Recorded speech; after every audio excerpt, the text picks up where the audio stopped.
I think there's a lot of men out there that also face domestic violence. I think the issue is like some of them are afraid. Regardless of the domestic violence, that becomes, for some people, it actually becomes part of their relationship. Is very tough. I'm not wishing this for someone else. Is very toxic.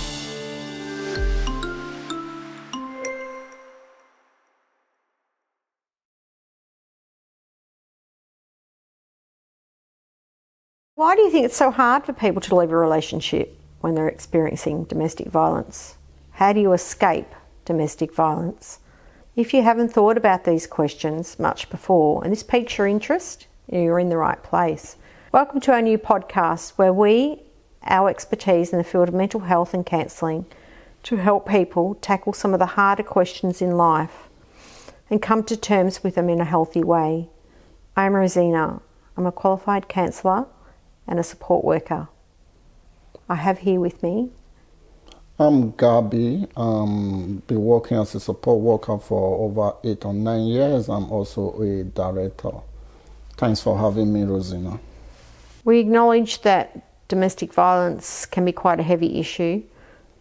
Please keep in mind that you are in a safe space and have a look at this podcast in your own time. So Gabi, why is it hard for people to leave a relationship when they're experiencing domestic violence? Rosina, thanks for that sensitive question. There's a lot of factors that affect people with domestic violence, and that also depends on every individual.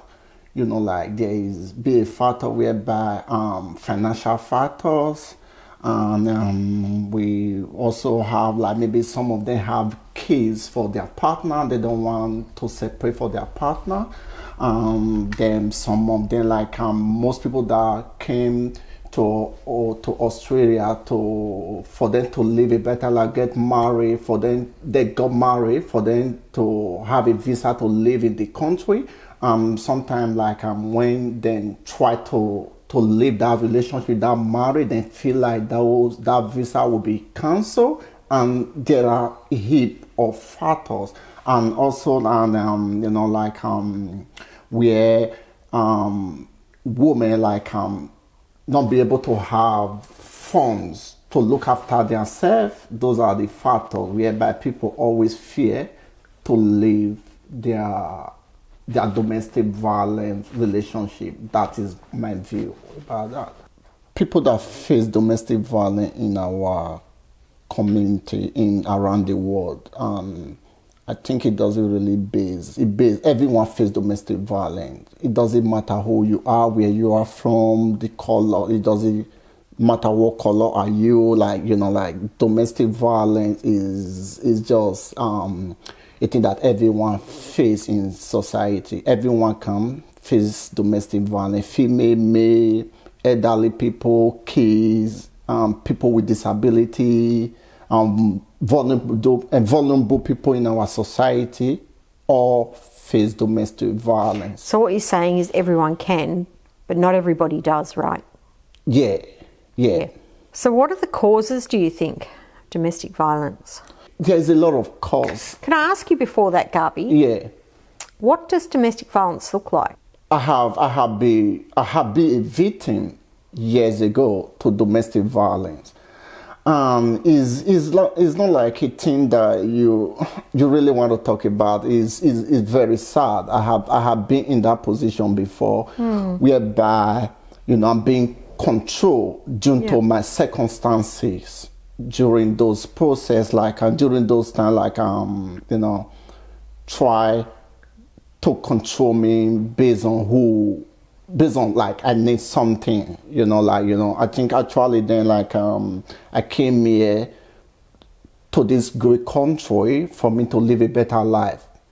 Then I met a woman that I thought she said to me, I'm going to help you to live a better life in this country. I put my trust in her, and my everything was like, yeah, oh, thank God I find somebody that will be able to help me. So would you say that you're quite vulnerable at the time? Yeah, I was vulnerable at the time, like, yeah, like that put me into those situations, and then I was abused throughout my relationship. Like, is very tough. I'm not wishing this for someone else. Is very toxic. Can you tell us what that abuse actually looks like? Rosina, I started with a little bit of controlling. It started with this, like, people like it was like telling me people to mingle with, like people to talk to. I'm not allowed to talk to people. I'm not allowed to go out there and walk. I'm not allowed to socialize with the community. I was restricted, like I was be on my own. I'm not allowed, like if I go out, I'm not allowed to look around to see someone else or even feel me. If I do that, I will get in trouble. Okay.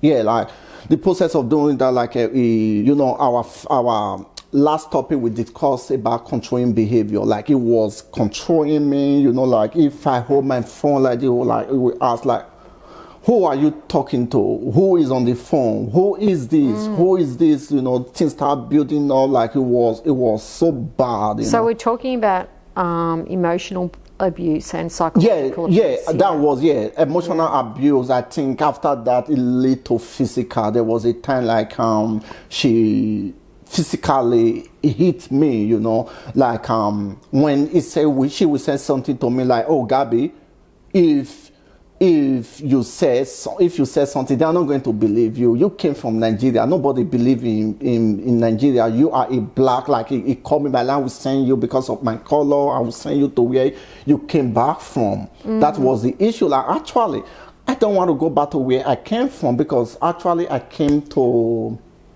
this country to live a better life. Like, she was using that as a weapon every time. Like she said to me, oh, Gabby, nobody will listen to you. Like, I'll just go there and say anything. I'm not going to listen to you. I'm a citizen of this great country. I was so scared of my life. I don't want to say anything to anybody. I was just there, Tell me, did you feel like that you had no control? Yeah, I feel like that. Yeah, I do feel like that. Yeah, like I have no one to speak to. Yeah. Sounds very hard. Yeah, it was, and like as I said earlier, I would never ask someone like for someone to go through those process what I passed through in my previous relationship. It was so bad for me. Yeah, sorry to hear that, Gabby. Yeah, it's okay. Like thank you, viewers. I'm so glad today to be here to share my experience, what I passed through on my previous relationship through domestic violence. No people will believe like me person also face domestic violence. I do face domestic violence emotionally, physically. I was abused. I'm so glad to be here today to share my experience with the viewer, for them to learn from my experience, for them to learn that there is help out there when you face domestic violence. Okay, let's break this down a bit. Power and control. So power and control is a big one. Big cause of domestic violence. So it's about one person having the upper hand to the other. Yeah. What do you think? As in our conversation I said to you earlier, I came to this country to live a better life. And my ex know that. Yeah. That I came to a country to live a better life. Then if she said anything that, oh, Gabby, you want Gabby to leave, that like is controlling me, like he's using that as an advantage, use it to control me, like, oh, if you do anything, if you say anything to me, I will send you out of the country. That was power, like he have that power to control me. Yeah. Then I became vulnerable to this situation. And use it to her advantage. Yeah, use it to hold advantage against me. So that is about the power control. I guess that leads us into the social and cultural norms of domestic violence between, in relationships, different stereotypes when we look at domestic violence. And I guess most people think domestic violence and they think females. Females are the ones that end up being the victim of domestic violence. Not necessarily so. No, I don't think so. I think there's a lot of men out there that also face domestic violence. I think the issue is like some of them are afraid to speak up. I think because we men we more persist. Like when something happened to you, you just have to keep it with us voicing those things out. I think that's what actually happen in our society.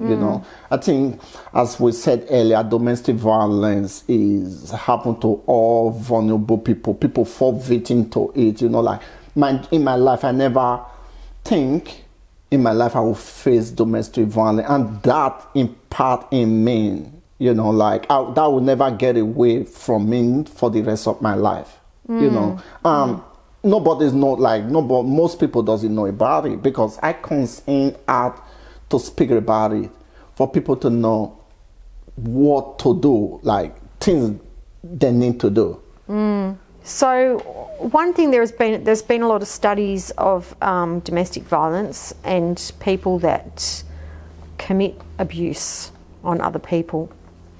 The belief is that if you've been abused in your childhood, in your adolescence, that you will become an abuser in your adult stage. I guess a little bit of personal history from myself, that one resonates quite strongly with me, because when I was growing up, I was abused physically, emotionally, from my foster parents and family members.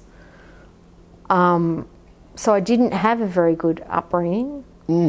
So now that I am an adult and I have my own children, I have gone through, multiple counselling psychologists, because I didn't want to continue that pattern. For me, that was always important to break that pattern and bring my children up respectfully. So that sometimes is the belief that perpetrators can have gone through actual abuse themselves and not have had a very good life. I'm not making excuses for people. I guess I'm just putting that out there to the viewers to actually think about that, because just talking about this is bringing up a few things myself, and I always tried to be a better person than what was portrayed on me when I was growing up. So history can definitely play a part in a person becoming an abuser if they haven't dealt with their own abuse. Yeah, you Rose, I think you're right.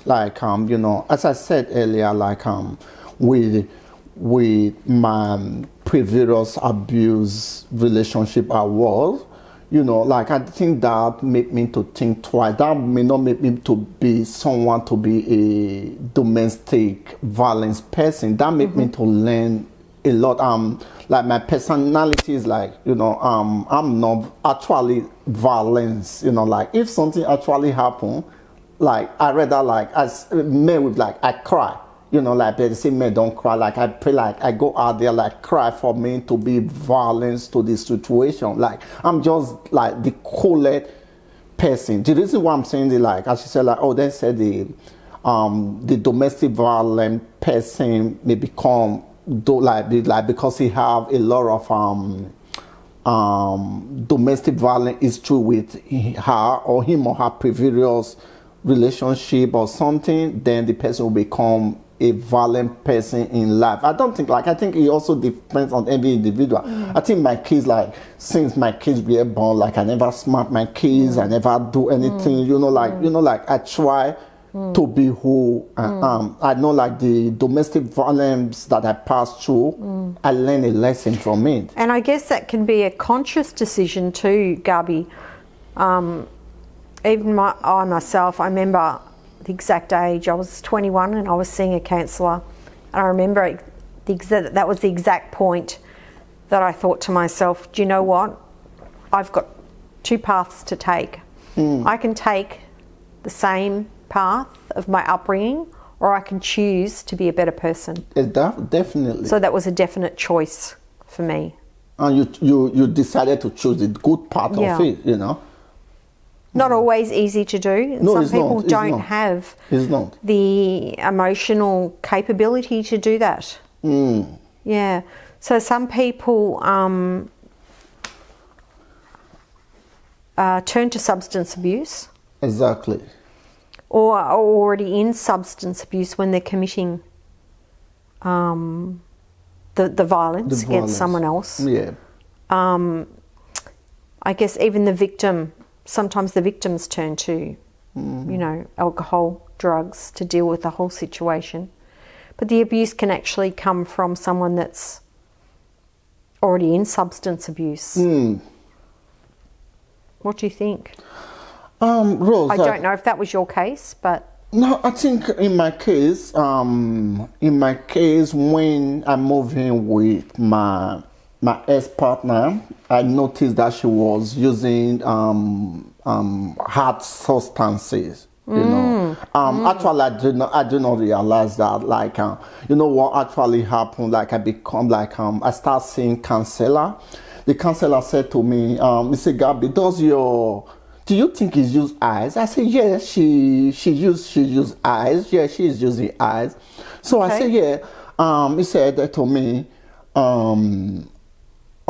how? I said, yeah, it's used eyes most of the time. Like, at them, I didn't realize, like, I said, what? I said, yeah, you go to the freezer and get some ice and pour it in drink and something. That's what I was thinking. It was a bit of a lighter moment, right? It was when she said that was what I was thinking. It was eyes. He said, no, that was not what I was talking. Eyes. He said, like, does he use like a pipe or something? When she said that to me, I said, like, I have to keep my eyes. And I think that can be a language barrier and cultural barrier too, Gabi. It was when, when people said things about eyes, I thought it was from eyes from the freezer, that's what I was thinking. So actually, she educate me, like, this is what they use for eyes, and say, so I put my eyes on her, and I realized she was actually using eyes, which is hard substance. Yeah, so that fits in, doesn't it? Yeah, substance abuse. It was. Yeah, she was using in them, like, I think probably a big one in society today, viewers, is financial stress. Financial stress. We're all suffering with financial stress at the moment. I don't think there's many people in our society at the moment that aren't, suffering from financial stress, unemployment, costs are rising, really, really hard. Someone loses their job, it puts a big, big strain on a marriage, a relationship, a partnership. You start yelling at each other, putting each other down. Very, very hard one, very tough.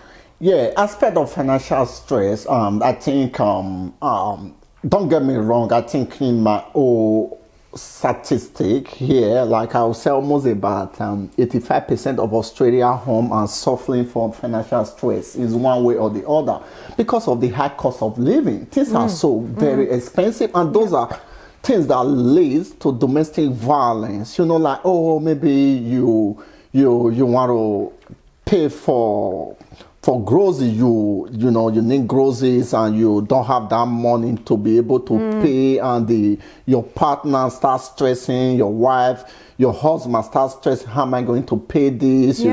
I think recently I got a gas bill of over $8,000 300. It's a lot of money. You know, for just about 52 days, you know, like when I got there, I was like, how am I going to pay this? You know, like it was so stressful. You know, like if something like that in some home, like there will be an issue. People fight about that, you know, like if it's not managed properly, you know. Yeah. Like I think financial stress is the most common thing that destroy relationship and that leads to domestic abuse at this moment, because there's a high rate of living costs in the country. Unemployment, homelessness. Everything. Yeah. So I think I think government need to look at doing things about helping people to be able to achieve their daily living and reduce the rate of domestic violence in our society. I think is too much.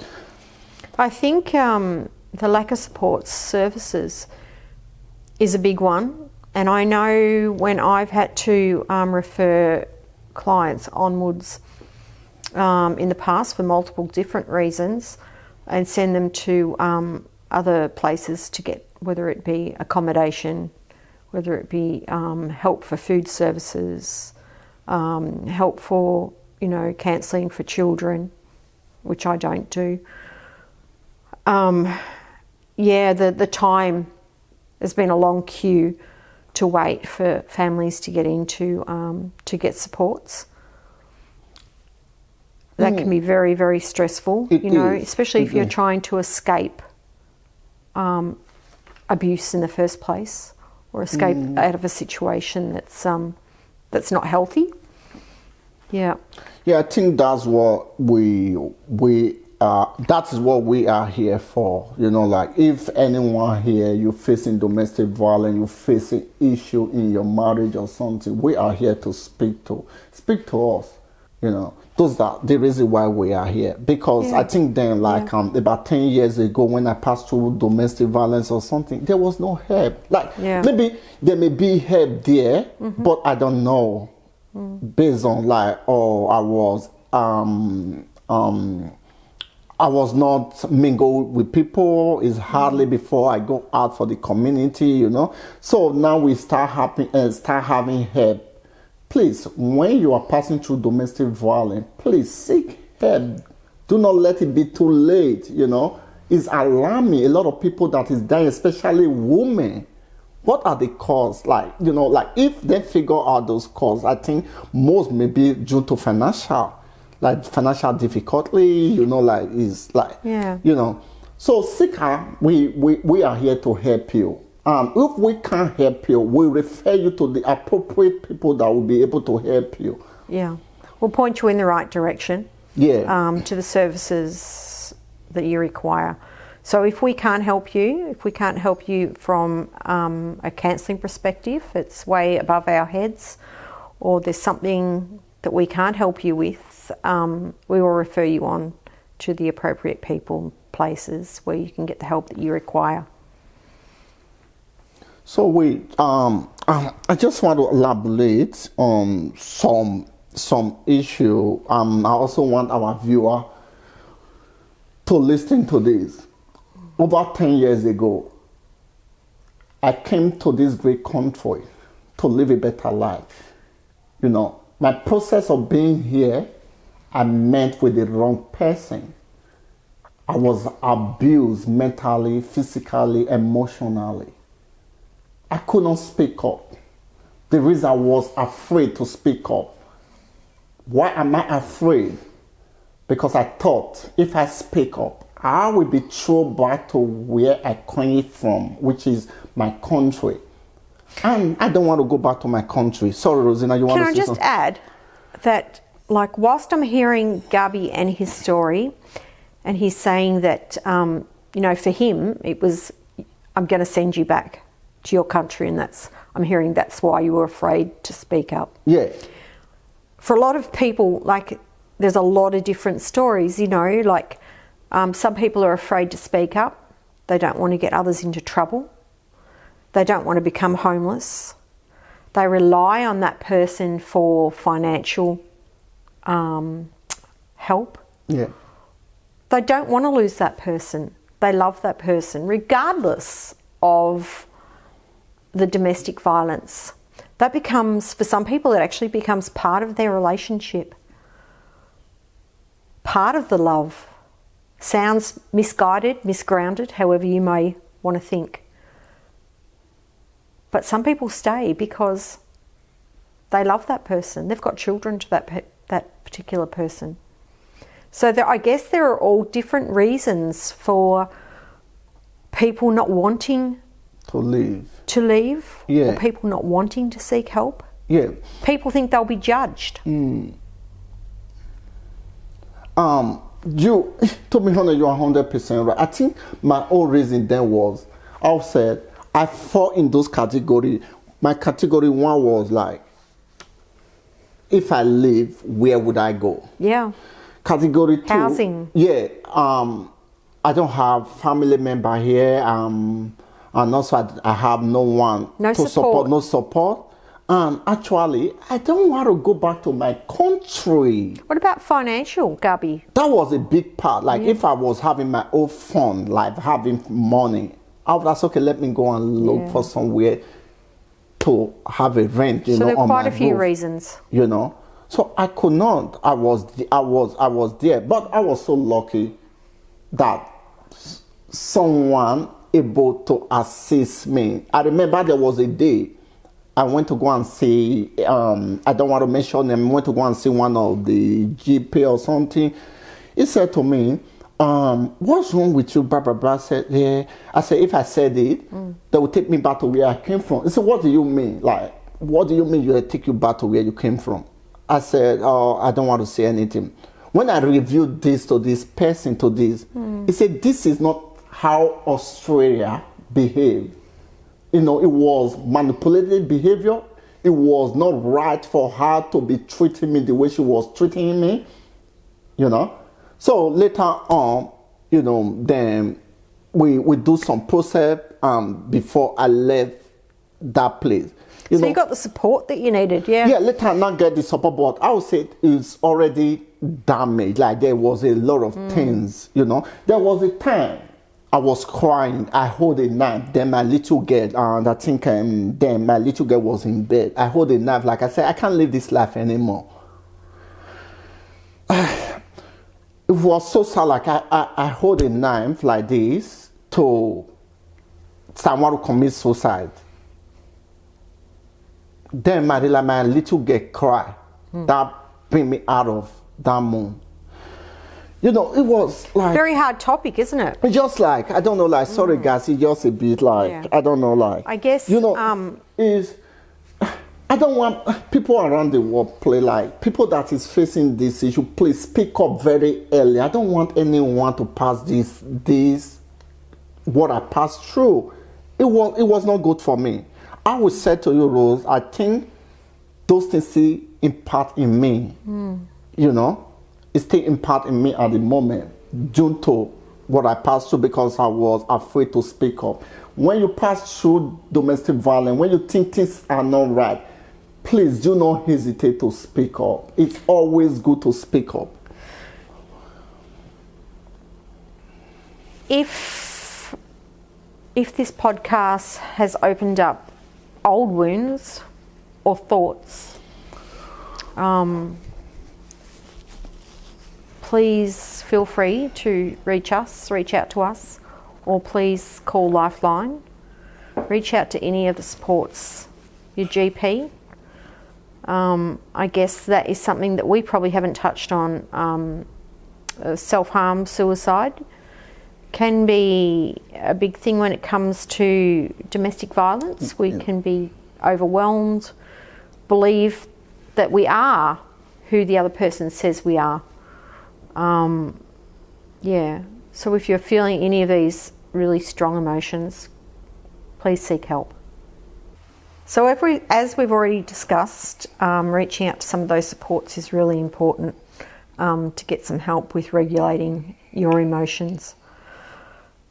Through domestic violence comes unwanted emotions. So let's discuss where the primary source of anger might come from within domestic violence. So anger is a strong emotion that we can channel in the wrong way. We can also channel it in a really good way. So what triggers anger? What are the real issues around your anger? And in previous podcasts, we've discussed needs. So what needs aren't being met for you to be feeling so angry?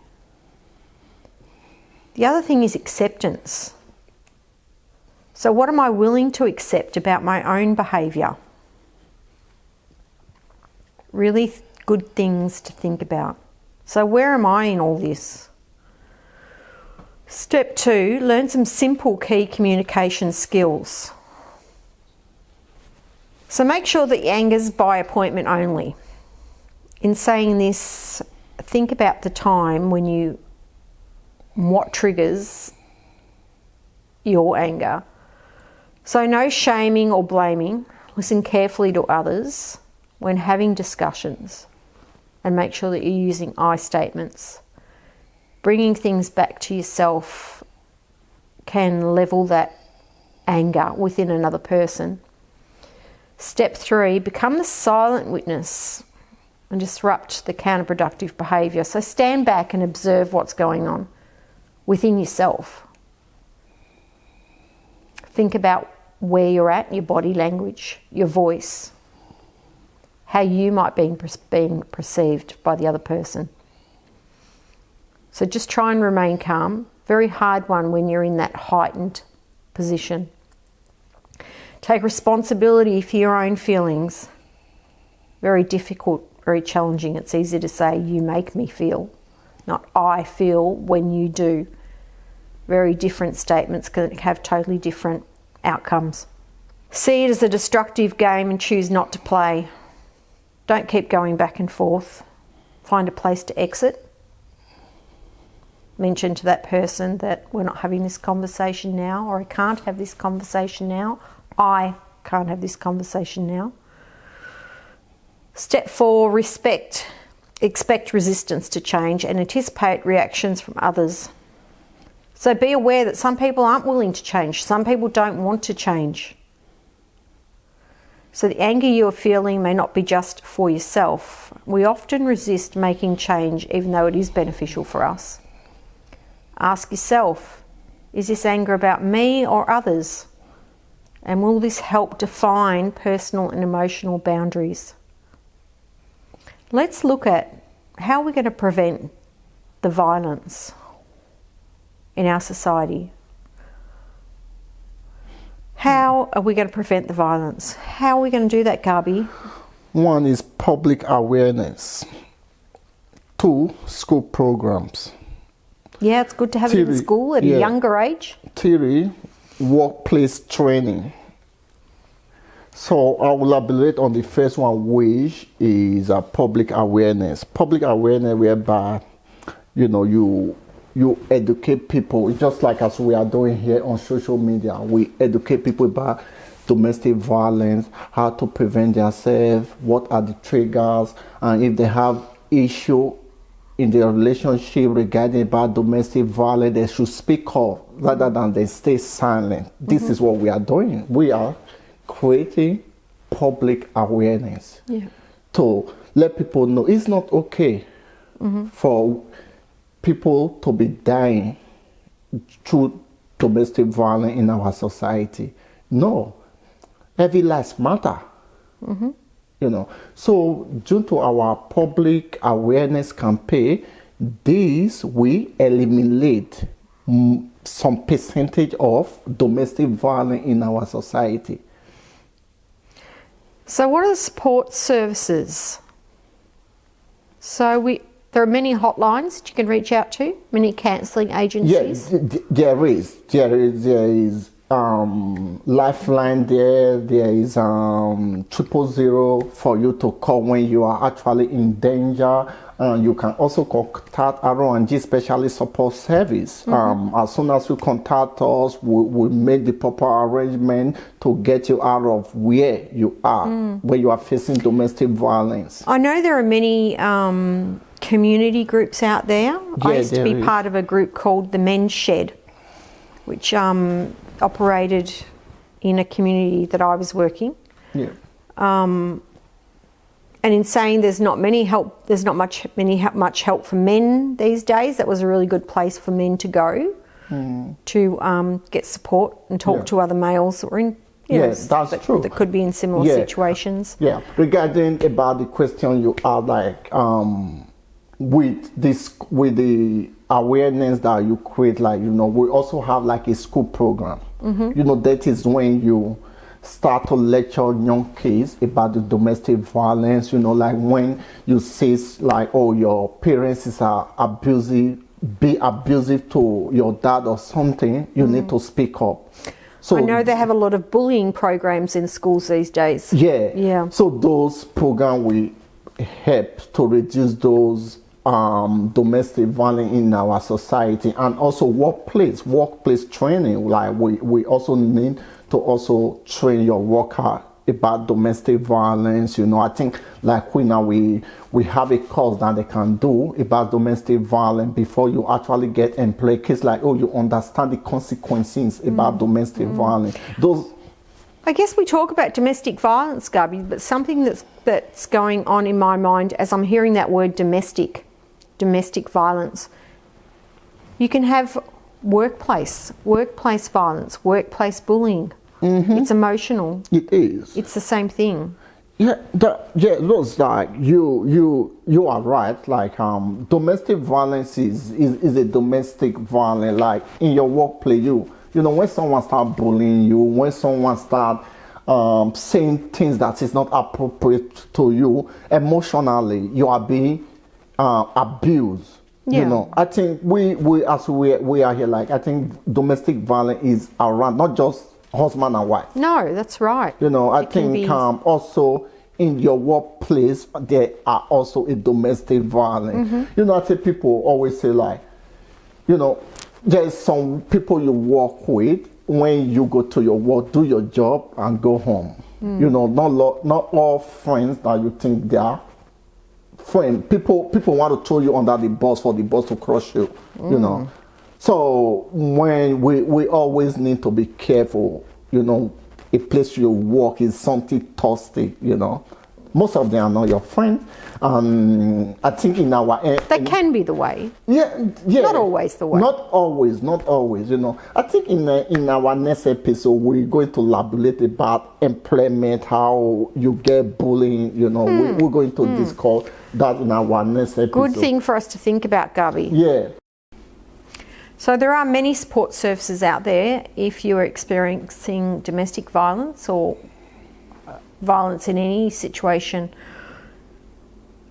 So there are many hotlines that you can call, counselling and support groups, places that offer shelter, places that offer food assistance, bills assistance, down to 000, to the police, legal aid for legal assistance.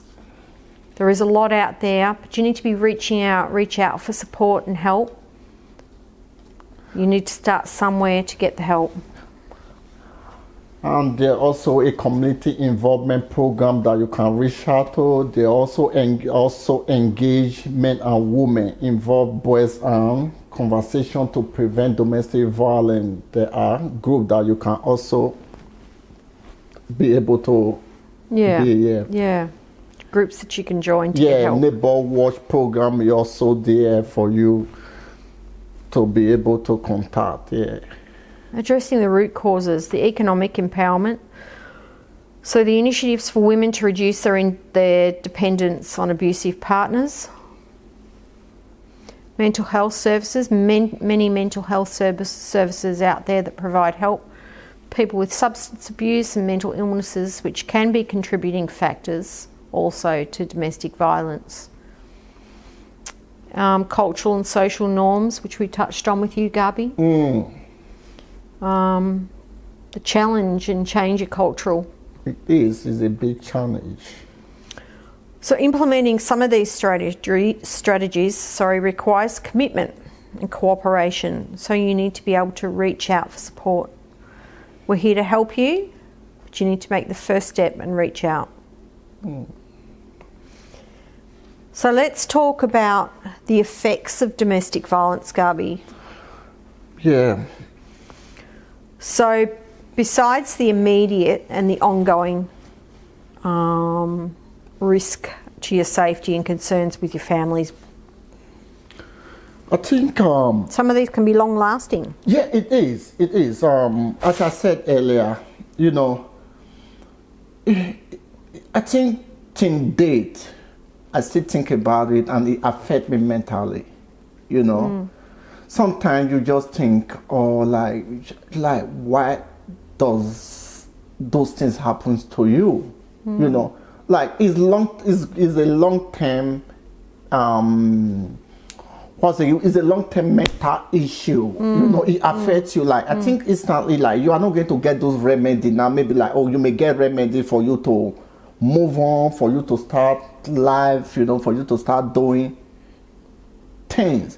But mentally, it starts gradually bringing you down. Like if you haven't been on it, you don't know what it is. Like I'm not praying for anyone to be on domestic violence situation. It's not a good thing, you know. It affects you mentally, it affects you physically, you know, and it's going to remain with you for the rest of your life. And you know, like we need to start preventing it. So Gabi, I can hear you saying, why did it happen to me? Do you think, I'm just putting it out there to you. Yeah. Because it's something that I've learnt over the many of years. And I've always held in quite precedent to myself. So you're saying, why were you in this situation? Why me? Do you think it's about you? No, actually, it's not about me. Yeah. I think it's not about me, you know. Like when things happen, you know, like I think in this life, like we have, like I'm just giving an example, like we have single mom, we have single dad around the world. Like no, everyone plan to get married and stay in their marriage for the rest of their life. But sometimes situations happen. So when I'm asked why I'm asking you this question, if you really think about it, so I can hear, as I'm sitting here listening to you, I can hear you saying, why did this happen? Why me? So what I'm saying to you is, it's not about you. No, not it's about the perpetrator. Yeah, it is. A really hard thing to sit with. But if you sit with it and think about it, it takes away that questioning of yourself. It wasn't your fault. No, it had wasn't my nothing fault. to do with you. Yeah. It was about that person and where that person was at. They're responsible. You're not responsible for what someone else has done to you. That's true. What you are responsible for is trying to work through it yourself. So that person is not going to help you. No. They're not going to help you work through it. So you need to be able to work through it yourself with the correct tools and guidance. Exactly. So just remember, it's not about you. It's about them and where they were at. That's it. And why they did it. They're all questions that are on them, not on you. So if you take those questions away from yourself, put them to the other person. Then you have relief. Think about it. Yeah. It's a very strong and empowerment thing to have. So those lasting effects of domestic violence can be quite vast. So they can be from physical, for people that, you know, could have brain injuries or chronic health issues from the physical violence they've suffered. Mental health issues. You can end up becoming depressed. Yeah, that is having the most, to seek medical attention yourself. Yeah. Yep. Problems with abuse. Some of us can't deal with it. Some of us deal with it by drinking alcohol so we don't have to think about it. We take drugs so we're in some other sort of world and we don't have to actually think about what we've actually been through. It takes us off to some other place that we don't have to think about it. For some, it's a lot easier to do that than have to put themselves in it and relive it and rethink it to sort it through. For some women, it can be pregnancy loss. Yeah, health complications, self-inflicted injuries. Now, we touched on this one before, self-inflicted injuries and suicide. Some people can't cope with the situation that they're in.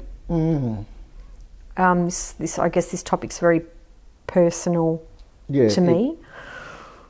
Some people get themselves in situations and they decide to take their own life. Yeah, they do. A very, very hard one. Yeah. Very personal for a lot of people.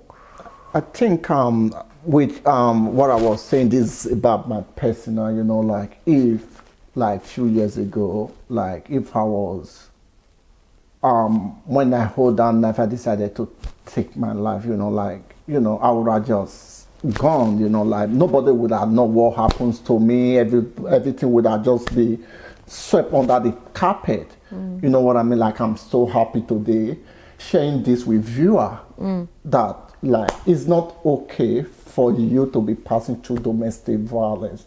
If you are out there watching us around the world, you are passing through domestic violence, please, please, please, please, please, do not harm yourself.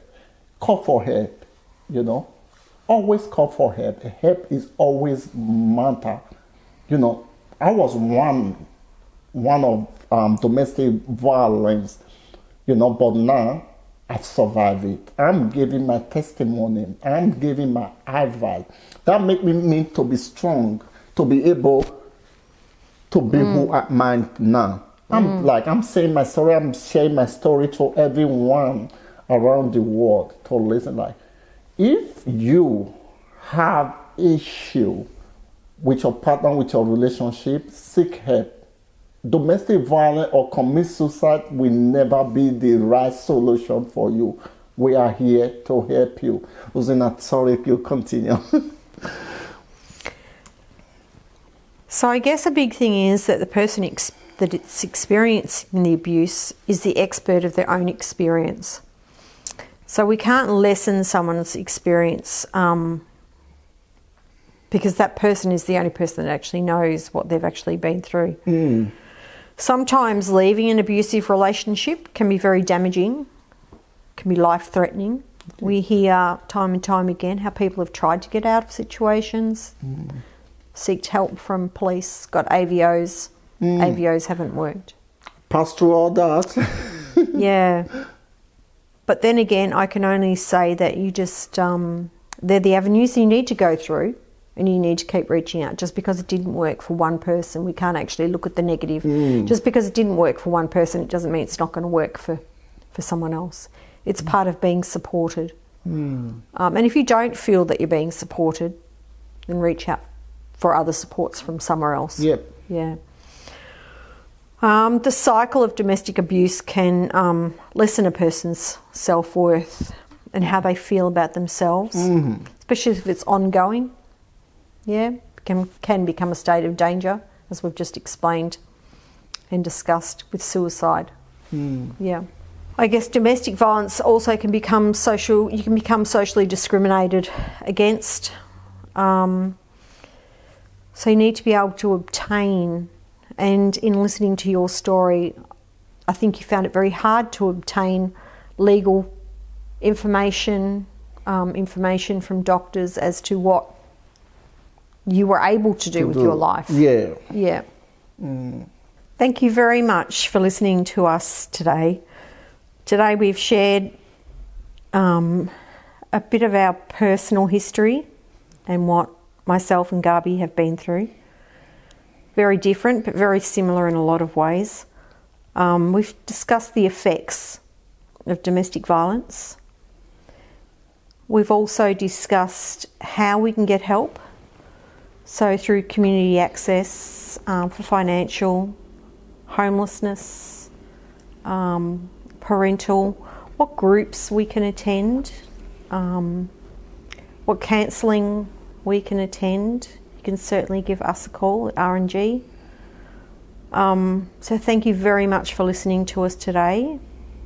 And if you do need help or need to reach out for support, please feel free to reach R&G Specialist Support Services, or you can contact Lifeline or other counselling supports if needed. Thank you everyone for watching. In our next episode, we'll be discussing about domestic violence. We're going to be having part 1, part 2, part 3, because domestic violence is very wide range, because every individual is different, everyone is facing different things in their life. So we are going to be putting more weight on our next episode about domestic violence. So thanks for listening to us. We hope you were able to take something away from today's broadcast for yourself. We're looking forward to hear you joining us again in our next episode. If anything we measure in this broadcast resonate with you or professional help is only a phone call away, please call for help or contact R&G Specialist Support Service. Goodbye for now, and thank you again for your listening. Please do not forget to subscribe and follow us on YouTube, Facebook and Instagram. Thank you very much, viewer. Hope you stay safe. Bye. Goodbye. Thank you very much for listening to us. If you do need help, please reach out.